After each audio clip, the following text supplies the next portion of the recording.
Two men steal 4 guns from a Lexington police officer's unmarked SUV. We'll show you what police are doing to find those missing weapons. The lieutenant governor presented a big check today to Lexington Mayor Jim Gray to help get construction started on what they say is a critical link in the city's trail system. A lot of rain just to the south of us, but it is heading our direction. I'll show you when you can expect that and how much rain we're expecting out of it coming up.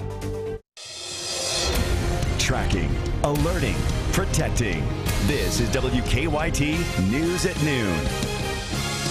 Good afternoon from WKYT News. I'm Bill Bryant. And I'm Barbara Bailey. The search for suspects continues this midday after guns were stolen from a police car in Lexington overnight. Police think 2 suspects targeted the unmarked Special Response Unit vehicle that was located on Autumn Hills Way in Nicholasville around 4 o'clock this morning.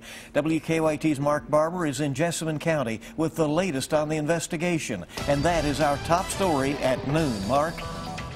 Nicholasville police officers say when someone in the home stepped out around 4 o'clock this morning to let the dogs out, they saw 2 men sitting in the police officer's SUV. Before they could stop the men, they grabbed 4 guns and bullets and ran. The stolen guns belonged to a Lexington officer in the emergency response unit. His SUV was parked outside his home in Nicholasville. Officers are now talking to neighbors and searching the area for anything the burglars left behind. Investigators are also running serial numbers on the stolen weapons, trying to find them before anyone gets hurt.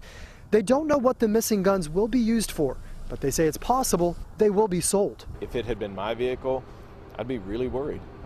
Because it's not my vehicle, I'm still worried because it could have been mine. We're all in this together. All of the officers are doing the same job, and if they're targeting one particular officer, they may target the rest of us. And so it's always a concern whenever an officer is a victim of a crime. Officers say they found a flashlight mount that the 2 men dropped while they were running away from the officer's home.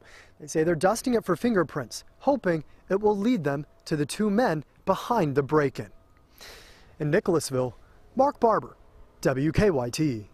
Mark, thank you. And while it is unsettling for officers, they say there is no danger to those who live nearby. They're working off of a limited description now to try to find the men. All we've been told is that they were both wearing sweatshirts. The search continues in southern Kentucky at this noon hour for a man who shot an officer in Tennessee. Kentucky State Police spent hours overnight at a home in Cumberland County where troopers thought that 62-year-old Floyd Cook had barricaded himself.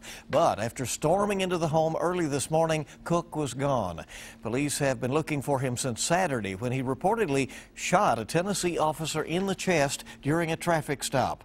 That officer is recovering. Police say Cook also fired at officers in Kentucky before disappearing into the woods. A murder trial underway in Lexington this midday. Jeffrey Morris is charged in the shooting death of Anthony Carter. The 47-year-old was gunned down on Chestnut Street in June of 2014. U.S. Marshals eventually arrested Morris 5 months later out in Arizona. His trial is scheduled to last through Thursday. We now know the name of a woman killed in a Lexington crash this weekend. It happened last night on Briar Hill Road near North Cleveland Road. The coroner says 77-year-old Helen Watson was a passenger in a car that crashed into a tree. The driver was taken to the hospital with non-life-threatening injuries. Well, the very pleasant temperatures of last week are long gone as we start out a new work week on a cool note. This is expected to last for much of the week with rain chances really ramping up tomorrow. WKYT meteorologist Micah Harris is live in our First Alert Weather Center now with a look ahead. Micah. Mid-50s right now, only a slight chance of rain out and about for the next couple of hours, but you're seeing those mid-50s. We'll finish off upper 50s, lower 60s when it's all said and done. Here is the look across the region in terms of just seeing the clouds out and about and also that rain chance. The rain chance is very limited, and we're going to be watching that as we go throughout the next couple of days. You see today's forecast, roughly 60 degrees is the call.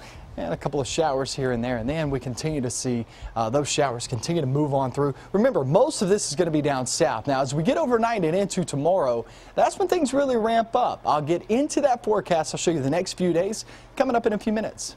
Okay, Mike, thank you very much, and we'll see you shortly. A Marine veteran who died while trying to save her children from a house fire is being laid to rest this afternoon. Lori Doppelhuer died in a fire in Maysville last week, along with 3 of her sons, ages 10, 3, and 1. A neighbor was also killed in the horrible fire. Patriot Guard riders will be escorting her body from Somerset to Camp Nelson National Cemetery in Jessamine County. Her body is expected to arrive there at about 1:30. A Lexington attorney who was very well known and former Fayette District Judge has died. 68-year-old John Famularo was a partner at Stites and Harbison for more than 40 years. In the 1970s, he successfully argued before the U.S. Supreme Court in a boundary dispute case between Ohio and Kentucky, and he was inducted into the UK College of Law Hall of Fame this past June. A funeral mass for Famularo will be held tomorrow morning at 11 at Cathedral of Christ the King. Several local and state leaders came together this morning at Thoroughbred Park to advance what they say is a critical link in the eagerly anticipated Urban Trail project. It will connect downtown Lexington with area neighborhoods and parks, and WKYT's Hillary Thornton is downtown now at Triangle Park with the latest on that. Hillary. That critical link in the Town Branch Commons project is the Midland section, which will start here at Thoroughbred Park and run about a half a mile down Midland Avenue. Today, Lieutenant Governor Crit Llewellyn presented Mayor Jim Gray with a check for $3.2 million for the project. The Midland section is part of the Town Branch Commons linear park that leaders say will promote alternate transportation by attracting runners, walkers, and bicyclists. The check presented today comes from funds awarded to the State Transportation Cabinet from the Federal Mitigation and Air Quality Program. The Town Branch Commons is a big idea, but it's a simple one. And it's simply this. We're going to bring a ribbon of the bluegrass through the heart of Lexington in the form of trails, parks, and water. Now, the section here along Midland Avenue is part of a larger 2.5-mile trail that eventually will connect the Town Branch Trail with the Legacy Trail. In Lexington, Hillary Thornton, WKYT. Hillary, thank you. Now, on November 8th from 2 until 5, the Midland section will be blocked off for folks to come out and enjoy. All right, there's a brand new statewide poll out conducted by Western Kentucky University's Research Center, and it shows Democrat Jack Conway holding a 5-point lead over Republican Matt Bevin in the governor's race. The Big Red poll has it 45% for Conway, 40% for Bevin, and 7% say they intend to vote for independent Drew Curtis. 8% say they are still undecided. Western surveyed 770 likely voters. The margin of error is plus or minus 3.5%. The poll shows Bevin leads among men, but Conway enjoys a strong lead among women. The 2015 Breeders' Cup Festival Week is underway in downtown Lexington.